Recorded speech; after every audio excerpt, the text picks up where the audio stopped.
ከኢትዮጵያ ዋና ከተማ ከአዲስ አበባ 78 ኪሎ ሜትር ርቀት ላይ ትገኛለች።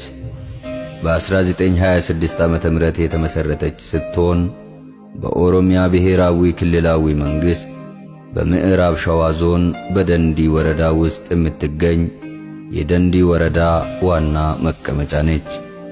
ይቺ ከተማ የቆዳዋ ስፋት 3222.9 ሄክታር ሲሆን ከ115,000 ሕዝብ በላይ ይኖሩባታል።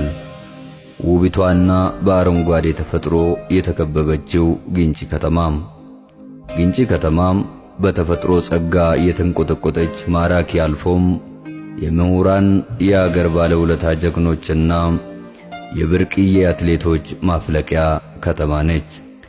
ለዓለም ሕዝብ ካበረከተቻቸው ምሁራኖች የዓለም ሎሬት ጸጋዬ ገብረመድኅን፣ የዓለም ሎሬት ፕሮፌሰር ገቢሳ እጀታ እንዲሁም የአፍሪካ አንድነት ባንዲራን ለጥቁር ሕዝቦች ያበረከተው የአዲስ አቦጂያና በሕፃንነቱ በቴክኖሎጂ ዘርፍ አዲስ ፈጠራን ለዓለም ያበረከተው ኢንጂነር እስራኤል ቤለማ በግንባር ቀደም ይጠቀሳሉ።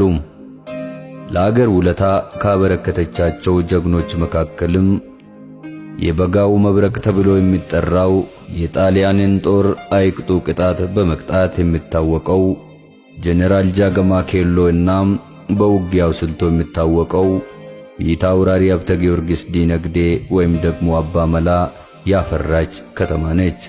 በተጨማሪም የኦሮሚያ ብሔራዊ ክልላዊ መንግስት ፕሬዝዳንት የሆኑትን የተከበሩ አቶ ሽመልስ አብዲሳ ያበረከተች ከተማ ስትሆን በዓለም አቀፍ ደረጃ የሀገራችንን ሰንደቅ ዓላማ ከፍ አድርጎ ካውለበለቡት ብርቅዬ አትሌቶች መካከል አትሌት አበባ ድንቅሳ፣ አትሌት ጉዲሳ ሸንተማ፣ አትሌት አጸደ ባይሳ፣ አትሌት ድርቤ ወልተጂ፣ አትሌት አበራ ኩማና የመሳሰሉትን አትሌቶች ለአገር አልፎም ለዓለም አበርክታለች።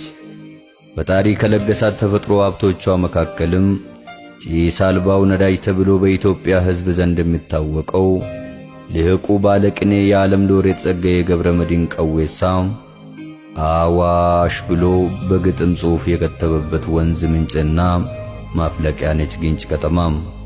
ከከተማዋ በደቡብ ምዕራብ ብዙ ምሁራንና ተመራማሪዎች ያስገረመ ያስደነቀ በአየር ላይም ሆነ ከቅርበት ላየው ሰው እጅን በአፍ ላይ የሚያስጭን 8 ቁጥር መስሎ በተራራዎች የተከበበ በማራኪ ግርማ ሞገሱ የሚታወቀው የደንዲ ተፈጥሮ ሐይቅ ይገኛል።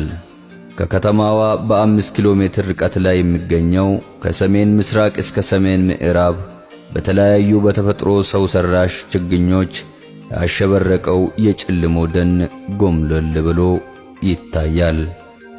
የጭልሞ ደን በኢትዮጵያ ውስጥ ካሉት ከሰው ሰራሽና ተፈጥሮ ደኖች መካከል የሚለየው 485 ዓመት ያስቆጠረ ዝግባ በጣሊያን ወረራ ጊዜ የበጋው መብረቅ ጄኔራል ጃገማ ኬሎ በዝግባው ላይ መሽጎ ፋሽስቱን የጣሊያን ጦር ዶግ አመድ ያደረገበት ዝግባ በዚህ ደን ውስጥ ይገኛል። በከተማዋ ውስጥ የተለያዩ የኢትዮጵያ ብሔር ብሔረሰቦች በፍቅርና በአንድነት የሚኖሩባት አልፎም የሃይማኖት ተቋማት በመቻቻልና በመተሳሰብ የሚኖሩባት ከተማ ናት። በዚህ ሰዓትም በፍጥነት እያደገች የምትገኝ በመሰረተ ልማት የውስጥ ለውስጥና የአውራ ጎዳና የኮሪደር መንገድ ልማቶች፣ በቂ የውሃ አቅርቦትና የተለያዩ ፋብሪካዎችን ማንቀሳቀስ የሚችል የኤሌክትሪክ ኃይል አቅርቦት አልፎም የኢትዮጵያ ቴሌኮምና የሳፋሪኮም የፍጥነት ኔትወርክ አገልግሎት ለማህበረሰቡ እየሰጠ ይገኛል። በተጨማሪም ግንጪ የተለያዩ ፈጣን የባንክ አገልግሎት የሚሰጥበት ከተማ ነች። እንደ አገር ከብትና እህል በገፍ የሚሸመትባት ከተማ ስትሆን የከተማይቱ ወጣቶች የተለያዩ ኢኒሼቲቭ ላይ ተደራጅተው እየሰሩ ይገኛሉ። በዚህም መሰረት የኬኛ ቢቨሬጅና የአንሞል ፕሮዳክት ፋብሪካዎች ከከተማዋ በሥራ ላይ ተሰማርተው ይገኛሉ። በተለይም የሴፍቲኔት ሰራተኞች የከተማዋን ውበት የሚጠብቁ የጽዳት አምባሳደሮች ያላት ውብና ጽዱ ከተማ ነች። ስለዚህ የውስጥና የውጭ ባለ ሀብቶች እንዲሁም ኢንቨስተሮች በዚህች ለልማትና ለኢንቨስትመንት አመቺ በሆነችው ከተማችን ላይ በመምጣት ኢንቨስት የምታደርጉ ከሆነ ከተማችን እጇን ዘርግታ በፍቅር ትቀበላችኋለች። ግንጪ ከተማ የምሁራንና የጀግኖች ማማ